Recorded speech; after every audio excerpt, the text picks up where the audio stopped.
Good morning. 10 के दमदार trades में आपका स्वागत है। वीरूर में रहेंगे अगले आधे घंटे आपके साथ, और हमारा साथ पिछले शो से देंगे प्रशांत सावंत और राजेश सतपुते। उसके अलावा रचना वैद्य जुड़ेंगी हमारे साथ, और सेंट्रम ब्रोकिंग से नीलेश जैन भी अपनी टॉपिक्स लेकर आएंगे। बिग मार्केट वॉइसेस में आज हमारे साथ दो खास मेहमान होंगे। मार्केट फंडामेंटल्स पर व्हाइट ओक कैपिटल के CEO आशीष सोमैया से होगी खास बातचीत। इसके अलावा अपने रॉकेट कॉल्स के साथ, क्योंकि कल छुट्टी थी ट्यूसडे को, नॉर्मली सुशील केडिया ट्यूसडे को जुड़ते हैं, लेकिन आज वो हमारे साथ जुड़ेंगे कुछ ही देर में। लेकिन इससे पहले एक बार जरा मार्केट पर नज़र। मार्केट अभी भी एक रेंज में 19,335-336 का एक लेवल है, उसके आसपास घूम रहा है। लोअर लेवल डिफेंड किया निफ्टी ने 19,255 के। बैंक निफ्टी में आज अच्छी शॉर्ट कवरिंग, करीब 220 पॉइंट ऊपर, और मिड कैप इंडेक्स में अच्छी रैली इस समय, करीब 200 पॉइंट, 0.5% ऊपर इस समय मिड कैप इंडेक्स, एक अच्छे एडवांस डिक्लाइन के साथ। और काफ़ी स्टॉक्स हैं जहाँ पर बाइंग है। मेटल्स में आज अच्छी खासी बाइंग है। हिंडाल्को, नैल्को, JSPL, PSU बैंकों में एक अच्छी रैली है जिसको लीड किया है पंजाब नेशनल बैंक ने इस समय। उसके अलावा डेल्टा कॉप अभी भी F&O का top gainer. India bulls housing में थोड़ी सी शॉर्ट कवरिंग। बलरामपुर चीनी में रैली। वोल्टास, इंटरग्लोब एविएशन, ये कुछ स्टॉक्स जहाँ पर इस समय आपको रैली दिखाई दे रही है। और अगर बात की जाए लूजिंग स्टॉक्स की तो कोई बहुत ज़्यादा नहीं। एक भारत फोर्ज है जो हल्का सा नीचे है। और एक बार जरा आप लेकर आइए अब टोरेंट फार्मा, लेकर आइए अब जरा इंट्राडे में, और ये देखिए लोअर लेवल से क्या शानदार रिवर्सल के साथ अब ये स्टॉक 1% ग्रीन में। वीरू जय, तो एक छोटी सी आपने मार्केट्स का स्कैन देखा उसके साथ। अब मार्केट्स को थोड़ा सा इंडिसेस को छोड़ के यहाँ पे चलते हैं आज की कॉल्स के तरफ। नीलेश और रचना जी जुड़े हैं हमारे साथ इस वक्त फ्रेश पर्सपेक्टिव लेके। रचना जी गुड मॉर्निंग। आपके दो कन्विक्शन ट्रेड्स आपके इस वक्त। जी गुड मॉर्निंग। और मेरी तरफ से इस वक्त के लिए जो कन्विक्शन कॉल्स रहेंगे दो, उसमें दोनों लॉन्ग साइड पे रहेंगे। एक रहेगा इंडिगो के futures on the long side, और दूसरा होगा हेवल्स के futures again on the long side. क्योंकि मार्केट ने आज काफी गिरावट के बाद सपोर्ट लेके एक अपस्विंग देने का मूड बनाया है, तो हम भी अपसाइड में कॉल लेंगे। और जहां तक हेवल्स के फ्यूचर्स की बात है, तो यहाँ पे 1300 के करीब है ये काउंटर। अगर हम इसमें 1285 का एसएल लगाए तो ऊपर वाली साइड पे ये काउंटर 1310 एंड 1320 की तरफ हमें इंट्राडे में और कल तक जाता हुआ नजर आ सकता है। सिमिलरली एक अच्छा मूड बन रहा है अपस्विंग का इंडिगो के काउंटर में, और यहाँ पे भी प्राइस जो है इंपॉर्टेंट एवरेजेस के दूसरी साइड जाने की कोशिश में लगा इंट्राडे चार्ट्स पे, तो मेरे हिसाब से यहाँ कंटिन्यूएशन हो सकती है। यहाँ पे 2440 के करीब है फ्यूचर्स। अगर हम 2420 का एसएल लगाए यहाँ पे, तो ऊपर वाली साइड पे 2460 एंड 70 तक ये फ्यूचर्स जाते हुए हमें आज के दिन में और कल के दिन में दिख सकते हैं।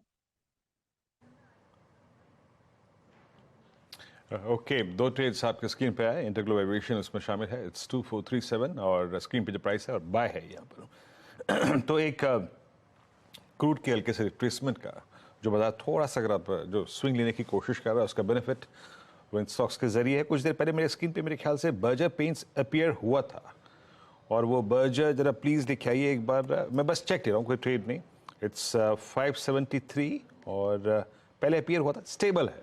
ओके, बहुत बड़ा मूव नहीं है यहाँ पर। Nilesh good morning. अच्छा, नीलेश के पास जाऊँ उससे पहले जो दिक्कत का सबब है ना, वो रोज़ बरोज़ हमारे लिए कुछ ना कुछ नया होता है। वो HDFC बैंक अब डेलो पर आता हुआ, तो HDFC बैंक ही वो जो ऊपर की तरफ हम एक मोमेंटम जनरेट कर रहे थे, उसमें एक बाधा लेके आता हुआ अब तक। नीलेश, आपके दो ट्रेड्स। मॉर्निंग टू इंडियन सभी को। बिल्कुल देखिए, थोड़ा सा यहाँ पे एक बाय और एक सेल कंजर्वेटिव अप्रोच होगी, और हेज करके चल रहे हैं, क्योंकि दोनों ही साइड्स के मुंह हमें देखने को मिल रहा है। तो सबसे पहले लॉन्ग साइड में जो ट्रेड हमारे रडार पे आ रहा है वो है वोल्टास। यहाँ पे लगातार दूसरे कंसेक्यूटिव सेशन थोड़ा सा रिवर्सल हमें देखने को मिल रहा है। सिर्फ और सिर्फ एक पुल बैक ट्रेड होगा। यहाँ पे करंटली 840 के आसपास स्पॉट में ट्रेड हो रहा है। ऊपरी स्तरों पर 850 एंड 860 के दो टारगेट्स के लिए वोल्टास में लॉन्ग करके चल सकते हैं। 828 का यहाँ पे स्टॉप लॉस रखना होगा।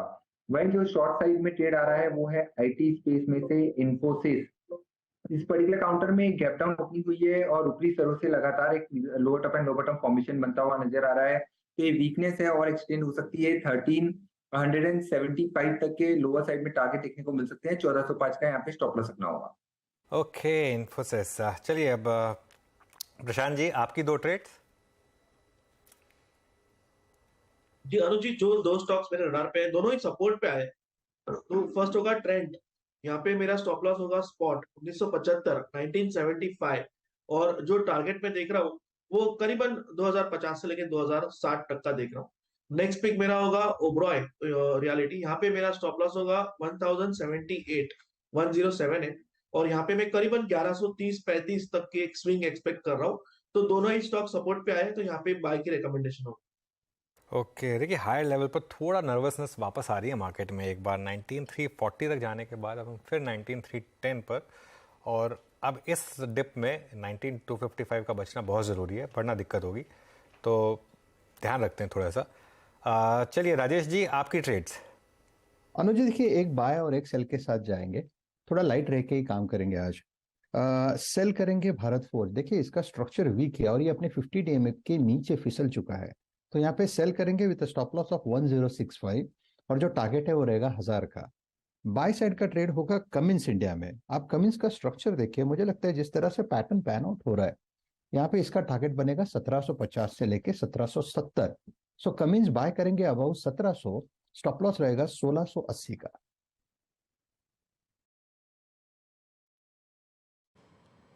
ओके, तो 4 ट्रेड्स यहाँ पर ऑलमोस्ट हो चुके हैं, और उसके बीच आप एक बार जरा इन्फोसिस लेके आइए। अभी इन्फोसिस का जिक्र हो ही रहा था, मेरे स्क्रीन पे इन्फोसिस के जो पुट ऑप्शंस हैं वो सारे के सारे डे हाई पर आते हुए 1388।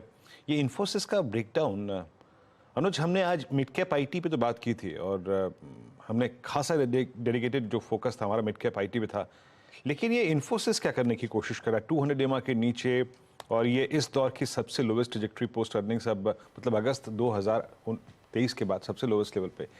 ये इन्फोसिस के साथ एक सडनली क्या दिक्कत आ गई है? बिल्कुल, मैं काफ़ी हैरान हूँ इनफैक्ट बीरो को, कि इन्फोसिस का तो नंबर्स भी अच्छे थे और गाइडेंस हालांकि उन्होंने दोबारा थोड़ी सी कट की थी, तो ये ऑब्वियसली सेकंड हाफ उनको काफ़ी ख़राब लग रहा है शायद इसके लिए, लेकिन फिर भी मैं इन्फोसिस के प्राइस पैटर्न से थोड़ा सा डिसअपॉइंटेड हूँ, क्योंकि पिछले 2 क्वार्टर के बाद इन्फोसिस ने एक क्लियर कट लो बनाया था, इस बार वो नहीं कर पाया इन्फोसिस।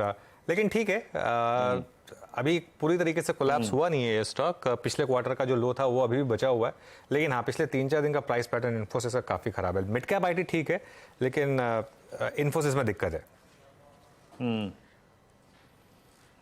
इन्फोसिस में दिक्कत है, और निफ्टी बैकफुट पे आता हुआ, इट्स 19292 19292, और प्रेशर में क्या क्या है डायरेक्टर साहब, जरा एक बार लेके आएंगे कंट्रीब्यूटर्स। अच्छा, मेरे स्क्रीन पे एक स्टॉक अभी अपीयर हुआ है, दैट्स एसबीआई, करीब 556 पे। एसबीआई क्या इतना ख़राब है? No, not exactly. अभी भी मतलब सोमवार की लोज को इसने वॉलेट नहीं किया है, बट ऊपर से सिंक हुआ है।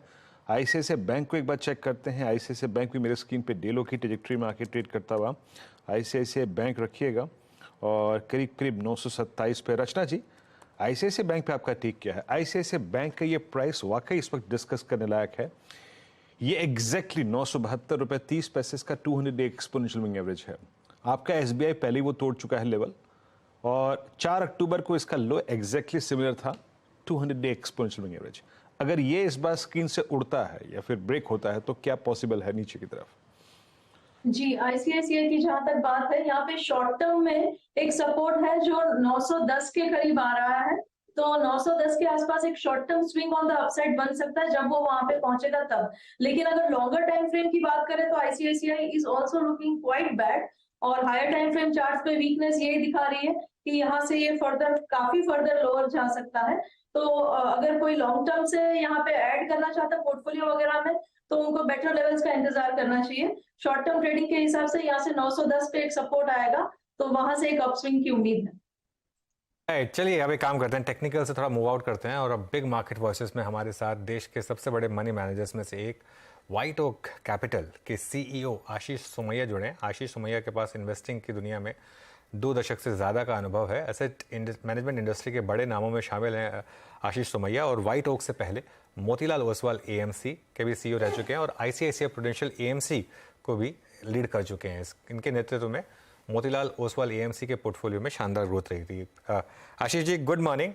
तो गुड मॉर्निंग। बताइए क्या करें इस समय मार्केट में? थोड़ा सा एक डर बैठा हुआ है, खासतौर से जो मिड कैप्स में पिछले एक महीने में चल रहा है एक बहुत बड़ी रैली के बाद, लेकिन इस समय आपका व्यू क्या है ओवरऑल?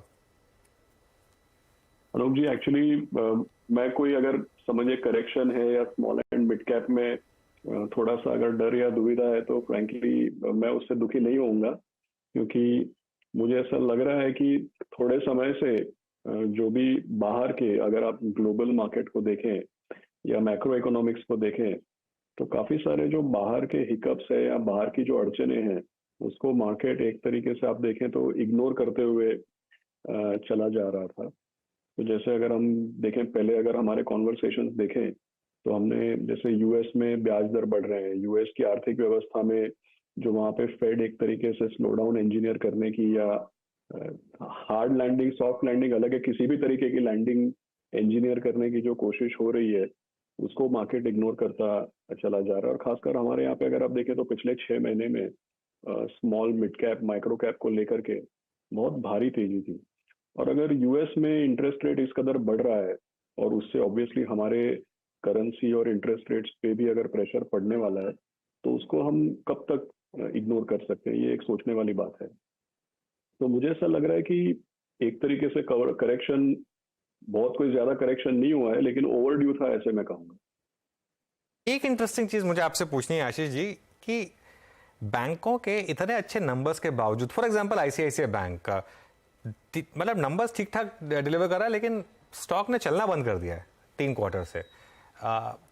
प्राइवेट बैंकों में, स्पेशली लार्ज प्राइवेट बैंकों में, इवन एचडीएफसी बैंक ने भी काफी समय से कोई रिटर्न नहीं दिया है। ऐसा क्या रिस्क लग रहा है मार्केट को? तो अनुज जी, अगर आप देखें तो एक नजरिया ये भी होता है कि मार्केट में किस तरीके का फ्लोज है और किस तरीके का मूवमेंट है। अगर आप देखें तो मैं रिपीट तो नहीं करने के, बट जस्ट टू सिंप्लीफाई, अगर आप देखें मार्च में जब यूएस में एक तरीके से इस तरीके का माहौल बना कि यूएस में अब रेट हाइक्स रुक जाएंगे, पॉज हो जाएगा, शायद 2023 में रेट कट देखने मिलेगा, तब आपने देखा कि यूएस डॉलर थोड़ा डेप्रीशिएट हुआ, डॉलर इंडेक्स ने अपनी स्ट्रेंथ छोड़ दी, रुपया भी अप्रिशिएट हुआ और उसको लेकर के बहुत भारी एफआई फ्लोज देखने को मिले हमको। अभी का जो माहौल है इसमें आप देखिए कंटिन्यूसली पिछले मेरे ख्याल में 2-2.5 महीने से कंसिस्टेंटली एफआई फ्लो नेगेटिव है। तो एक तो ये हेडविंड हो सकता है बड़े स्टॉक्स के लिए या प्राइवेट सेक्टर बैंक्स के लिए, एक हेडविंड जरूर ये हो सकता है। दूसरा भी अगर आप देखें तो मार्केट में लार्ज कैप इंडेक्स को आप देखें तो करीब करीब अब 2 साल हो गया 18,500, 19,500 इस तरीके का मूवमेंट देखने को मिल रहा है। तो मुझे लगता है कि थोड़ा सा कोरिलेशन फ्लोज और एफआईआईस का भी हम लोगों को ध्यान में रखना चाहिए। बट उसके अलावा अगर आप मुझे पूछे तो डेफिनेटली बैंकिंग एक ऐसा सेक्टर है जिसमें लोगों को कंस्ट्रक्टिव रहना चाहिए, पॉजिटिवली देखना चाहिए। अगर अच्छे रिजल्ट्स और अच्छे नतीजों के बावजूद केवल फ्लोज की वजह से, जो मुझे ऐसा लग रहा है कि फ्लोज का इसमें बड़ा योगदान है, बट अगर अच्छे नतीजों के बावजूद भी अगर फ्लोज की वजह से सप्रेस्ड रहता है तो एक मौका है। बट यहाँ पे क्या है कि जो डोमेस्टिक इन्वेस्टर्स हैं या म्यूचुअल फंड के फ्लोज भी हैं, वो ज्यादातर आप देखिए पिछले 3-4 महीनों में कंसिस्टेंटली बहुत ज्यादा स्मॉल एंड मिड कैप की तरफ मूवमेंट रहा है। मतलब ऐसा भी हुआ है कि अगर आप इंडस्ट्री के नेट फ्लोज देखते हैं तो 30-30%, 40% net flow small and mid cap funds में आए हैं। तो आप लोकल फ्लोज देखिए, ग्लोबल फ्लोज भी देखिए, तो भी आपको लगेगा कि भाई अच्छे नतीजों के बावजूद हम लोगों को बड़े बैंक्स में कोई एक्शन देखने को नहीं मिल रहा है। ओके, आशीष जी नमस्कार, वीरेंद्र बोल रहा हूँ। और मुझे एक बात तो याद है कि पिछले 2 बार के इंटरेक्शंस में, 3 बार के इंटरेक्शंस में आप बहुत कॉशियस थे, सतर्क थे और फ्रेश बाइंग को लेकर बहुत आतुर नहीं थे। अच्छा आशीष जी, मतलब वो व्यू आपका बिल्कुल सही गया। अभी आपका व्यू आईटी पे क्या है? अब आपने आईटी के नंबर्स देखे, मुख्यतः इस बार थोड़ा सा अगर आप देखें मार्जिन से प्रेशर था, गाइडेंस के कुछ कट आए। मार्जिन से प्रेशर इसलिए भी था क्योंकि सैलरी हाइक्स थे इस क्वार्टर में, बट सारे पैरामीटर्स को देखते हुए, चाहे यूएस इकोनॉमी को देखते हुए, क्लाइंट्स के कन्विक्शन को देखते हुए, आईटी स्पेंडिंग को देखते हुए, अब हम आईटी को 2 धड़ों में देखते हैं, not IT as a whole but mid cap IT, large cap IT, दोनों पर आपका व्यू क्या है इन प्राइसेस पे? तो वीरेंद्र जी, इसमें भी मतलब जहाँ पे मैं सही था वहाँ पे एक्नॉलेज किया आपने, लेकिन ये बात भी सही है कि काफी समय से जैसे हमारे पोर्टफोलियोज में लार्ज कैप आईटी तो नहीं है, मिड कैप आईटी या समझो कि बीएसई 500 अगर हमारा बेंचमार्क है तो बीएसई 500 में जितना आईटी एक्सपोजर है उसके इर्द गिर्द में है, कोई बहुत ज्यादा ओवरवेट या बहुत ज्यादा अंडरवेट है नहीं। 2-3 साल पहले ओवरवेट होता था और उससे नुकसान भी हुआ, लेकिन पिछले 1-1.5 साल में करीब आप देखिए ओवरवेट तो बिल्कुल नहीं है, इंडेक्स के आसपास का एलोकेशन है। दूसरी बात, लार्ज कंपनीज में ज्यादा एक्सपोजर नहीं होते हुए 2-3 सिलेक्टिवली जो मिड कैप आईटी कंपनीज है उसमें हमारा ज्यादा एक्सपोजर है पिछले थोड़े समय से। और मैं ये बोलूंगा कि जैसे पिछले थोड़े समय से हम ये सोच रहे थे कि भाई इसको एक कॉन्ट्रेरियन तरीके से आईटी को देखना चाहिए, उसका भी समय आएगा, क्योंकि हमारा पास्ट एक्सपीरियंस हमको ये कहता है, अगर आप 2008 देखें या 2013 या दूसरा कोई भी यूएस में हेडविंडेड माहौल देखें, तो पास्ट एक्सपीरियंस ये बताता है कि डिसीजन मेकिंग पोस्टपोन होती है। लेकिन अदरवाइज अगर आप देखें तो डिजिटाइजेशन है, आईटी है, कोई भी प्रोजेक्ट है, आज फर्ज कीजिए कि हमारी कंपनी में सेल्स फोर्स का इम्प्लीमेंटेशन चल रहा है जोरों शोरों से 1.5 साल से, तो मार्केट का माहौल कुछ भी हो जाए, इसको मैं कैंसिल तो नहीं कर सकता हूँ, पोस्टपोन भी बियॉन्ड द पॉइंट नहीं कर सकता हूँ। तो होता क्या है कि न्यू डिसीजन मेकिंग डिले होती है, बट लंबे अरसे में अल्टीमेटली इसका कोई बहुत ज्यादा इम्पैक्ट नहीं होता है। तो आने वाले समय में कहीं ना कहीं, भले पिछले 3-6 महीने में गलत हुआ हो, लेकिन आने वाले समय में कहीं ना कहीं ये बॉटम आउट करेगा और इसको एक अपॉर्चुनिटी के तौर पे ही देखना चाहिए। ओके अच्छा, आशीष जी अभी तक की जो ओके चलिए आशीष जी, बहुत बहुत शुक्रिया इस कार्यक्रम में आप शामिल हुए। मुख्यतः आपसे एग्जैक्टली हम यही चाह रहे थे जानना कि इन लेवल्स पर आपको रिस्क कितना महसूस हो रहा है, कितना नहीं। खैर बहुत बहुत शुक्रिया।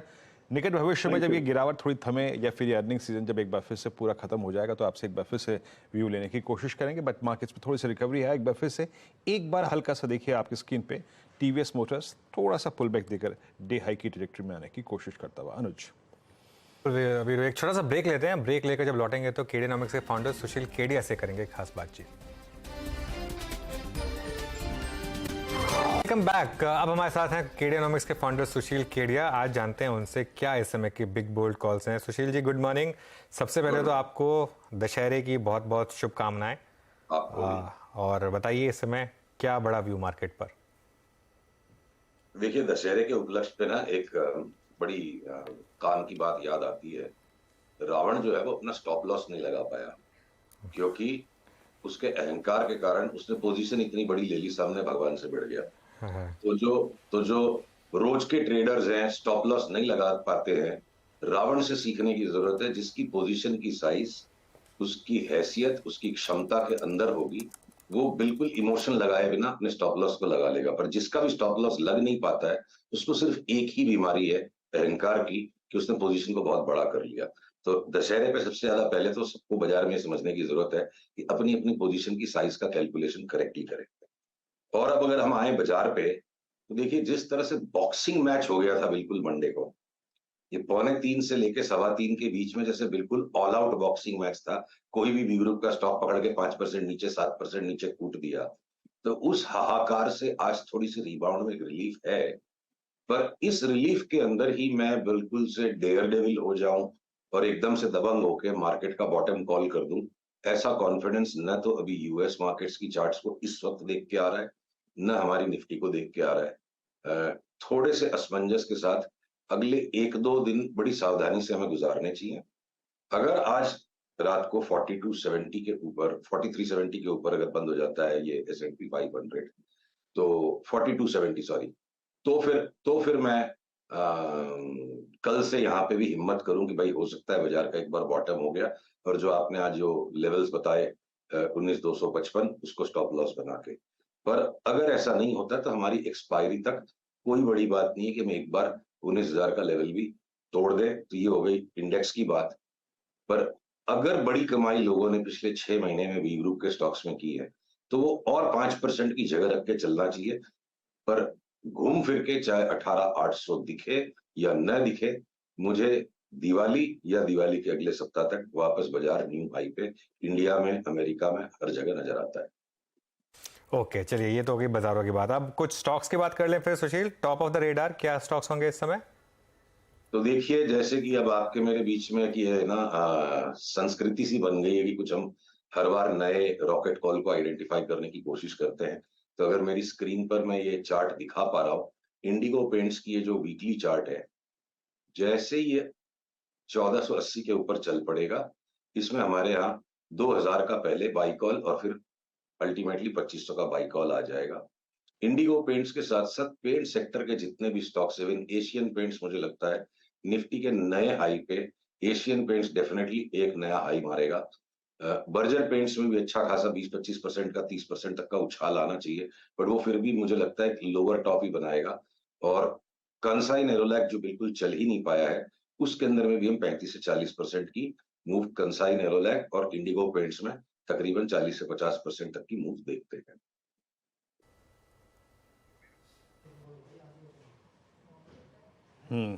सुशील जी, कोई आपका शॉर्टिंग कैंडिडेट भी है यहाँ पर जिसको आप लोगों ने देखिए स्ट्रक्चरल ब्रेकडाउन के मद्देनजर शॉर्ट का कैंडिडेट माना हो? अभी ओपन किया ना हो वो बात दूसरी है। नहीं, जो शॉर्ट्स हैं बहुत सिलेक्टिव है। देखिए क्या है ना, अगर 500-700 पॉइंट की रेंज में निफ्टी चलती है तो जिन उस दौर में ये जरा सा जैसे हाहाकार सा मचा सोमवार को, आपने कोई भी जिस स्टॉक में अभी भी अप ट्रेंड बरकरार है उसको शॉर्ट कर दिया तो बाद में मोटे पैसे लग जाएंगे। तो हमें शॉर्ट सेलिंग के लिए कम स्टॉक्स मिल रहे हैं अभी भी बाजार में, और उनमें से जैसे टोरेंट, सिप्ला, ये 2 फार्मा के स्टॉक्स को हमने ऐड किया डॉक्टर रेड्डी सन फार्मा के बाद लिस्ट में। और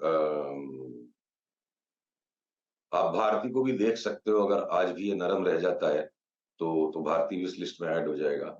तो शॉर्ट सेल के स्टॉक्स बड़े लिमिटेड हैं और उन्हें देख देख के करना चाहिए।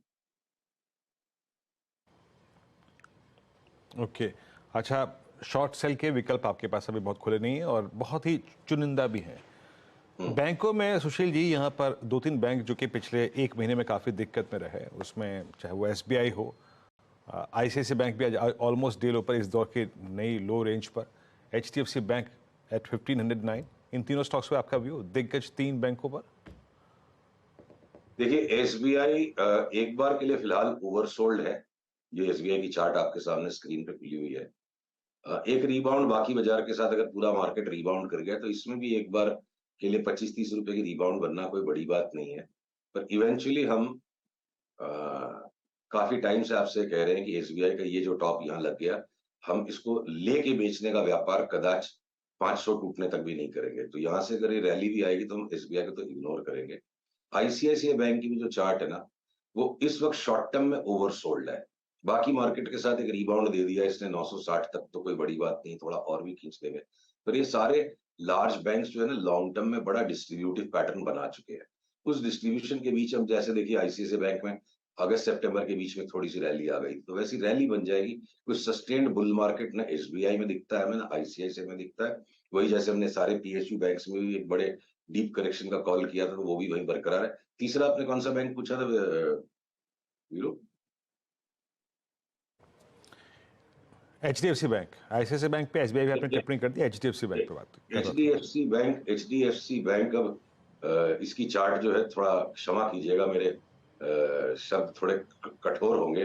HDFC बैंक की चार्ट जो है ना, वो मृत्यु पर्यंत जीवन जी रहा है। ये मतलब बुढ़ापे की ठेर लिमिट पार है, कोई भी रिबाउंड है इसको बेचना ही है। ये लॉन्ग टर्म डिक्लाइन में है स्टॉक। हमें लगता है कि ये 1650 नहीं हो, 1610-20 से ऊपर ना जाए, 1400 हो जाएगा। फिलहाल के लिए एकदम एक्सट्रीम शॉर्ट टर्म में ओवरसोल्ड है। कुछ 40-50 रुपए का रिबाउंड आएगा तो इसको वापस बेचेंगे। चलिए, इंटरेस्टिंग टर्मिनोलॉजी मार्केट्स मतलब स्टॉक को लेकर। अच्छा, कोई डार्क हॉर्स सुशील जी नजर आ रहा हो इस समय, जो आपको लग रहा हो एकदम अभी कोई देख नहीं रहा है लेकिन आपको इंटरेस्टिंग लग रहा है स्टॉक?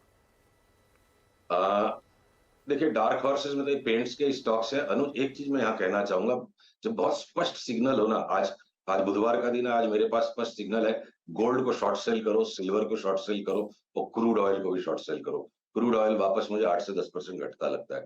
हो सकता है स्टॉक मार्केट में कल तक, परसों तक एक बार ये रोल ओवर हो जाए, क्लैरिटी आएगी तो फिर बड़े डार्क हॉर्सेस उस वक्त हम बात करेंगे। आज डार्क हॉर्स की बात करें 2 दिन में फिर स्टॉप लॉस लग गया तो फायदा नहीं है। ओके, ठीक है। लार्ज कैप IT में सुशील कोई स्टॉक जो पसंद हो आपको? अब ओवरसोल्ड है इन्फोसिस, TCS और विप्रो तीनों।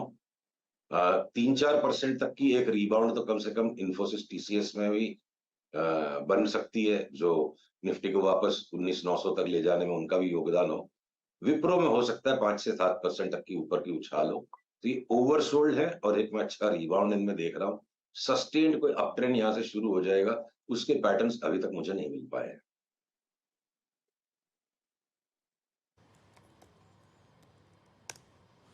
ओके, विप्रो अभी एक आईटी पर एक अनुज ने व्यू लिया, बैंक्स पे हमारा व्यू हो चुका है। एक बार आपने क्योंकि क्रूड पर बात की ना अभी, हाँ सुशील जी, कि क्रूड को शॉर्ट करिए, एक रिट्रेसमेंट के तैयार है। ये paints, Asian paint, Berger paints, Pidilite या फिर इंडिगो, या फिर एक थीम और जोड़ना चाहूँगा, not exactly related with the crude, PVR बीच में चला भी था, नंबर्स अच्छे थे क्वार्टरली, ये एक दो थीम जिन्होंने पैसा बना के काफ़ी अच्छा दिया था, वो हल्का सा बैकफुट पे है। इनमें से किसी स्टॉक पर आपकी निगाहें गई हैं सुशील जी? तो देखिए, पेंट्स की तो बात हमने कर ली, हालांकि ये पेंट्स का और क्रूड का अगले 10 दिन में घटना एक कोइंसिडेंस हो सकता है। ये भी हो सकता है कि इतनी रिकॉर्ड शादियां भी हो रही है तो घरों की रंगाई पुताई होगी, दिवाली का खर्च आएगा तो अगले क्वार्टर के नंबर्स तगड़े आएंगे, इसलिए हो सकता है अगले 3 महीने के लिए पेंट्स की तेजी हो। रीजन मार्केट बाद में बताएगा। अगर मैं ठीक से सुन पाया स्पष्ट तौर पे, तो आपने पीवीआर की बात करी है, राइट? तो पीवीआर का स्टॉक जो है ना, ये देखिए, एक बार वेरी शॉर्ट टर्म में ओवरसोल्ड है, पर इसको वापस किसी रिबाउंड में मैं शॉर्ट ही करूंगा। मुझे लगता है पीवीआर को एक बार 1500 आना है, अभी 1640 तक है, 1700 के आसपास बेचने का मौका मिलेगा, तो हम पीवीआर को वापस शॉर्ट करके कमाने की कोशिश करेंगे। सुशील, बहुत बहुत शुक्रिया आज हमारे साथ जुड़ने के लिए और बात करने के लिए। अगले मंगलवार को फिर से आपसे बातचीत होगी। रचना जी के पास चलते हैं। एक बार मुझे एक स्टॉक पर चेक लेना था। रचना जी, आपने इंडिगो पिक किया था मेरे ख्याल से, एक बार जरा उसको रिविजिट करते हैं। यहाँ पर एक बार स्टॉप और टारगेट आपके फिर से रिविजिट हो जाए। जी, इंडिगो में 2470 का लेवल इसने ऑलरेडी कंप्लीट कर लिया है। अभी भी इस मोमेंटम कंटिन्यूड है एंड थोड़ी सी जगह और अवेलेबल है, तो नेक्स्ट टारगेट हम लगाएंगे तो 2495 का लगा सकते हैं। 2495 का रेजिस्टेंस थोड़ा स्ट्रांग है, तो वहां पे short term, extreme short term players को बुकआउट करना चाहिए। बिल्कुल, देखिए ये इसी शो में टारगेट हिट हुआ। सुबह सुबह एक कॉल ली गई 10 बजे और विद इन 25 मिनट से आपका टारगेट हिट हुआ, तो शानदार कॉल रही है यहाँ पर रचना जी की। रचना जी, नीलेश जी, आप दोनों का बहुत बहुत शुक्रिया आज हमारे साथ जुड़ने के लिए। और वीरू, मार्केट में अब इंटरेस्टिंग है, हमने फिर से बचा लिया मंडे का लो और वो जो सीरीज़ का लो था, अब वो लक्ष्मण रेखा है हमारे लिए 19255, वो बचनी चाहिए बेसिकली। जी, लक्ष्मण रेखा खींच के जा रहे हैं। अब ये लक्ष्मण रेखा दे देते हैं नीरज जी। नीरज जी आगे कि नहीं आगे? मैं तो लक्ष्मण रेखा पे दीवार बना दूंगा कि उसके बाद कहीं जाना नहीं हो इसको। तो कितना 255 बोला ना जो आपने, 19255 है एकदम। ये समझ लीजिए कि ये इससे इसको मान के चलना है अपने को, इससे नीचे नहीं जाना किसी हालत में, और ऐसे संकेत मुझे लग नहीं रहे। और आज अच्छी बात है कि मिड कैप में भी थोड़ी सी जान लौटी है, 150 पॉइंट करीब ऊपर आया है, तो हम लोग इसको दिन के दौरान नज़र रखेंगे। और आज एडवांस डिक्लेयर बहुत अच्छा है, 2 है 1 के सामने, अभी धीरे धीरे बढ़ेगा ये। तो चलिए, फिर आपके बहुत सारे सवाल होंगे, आज जवाब दिया जाएगा। मंडे के भी कुछ आपके इश्यूज़ होंगे, उनको भी देखते हैं क्वेश्चन के तौर पे क्या रह सकते हैं। लेकिन सबसे पहले लेते हैं हेडलाइन। बता दें कि मनी कंट्रोल पर दिए गए विचार एक्सपर्ट्स के अपने निजी विचार होते हैं।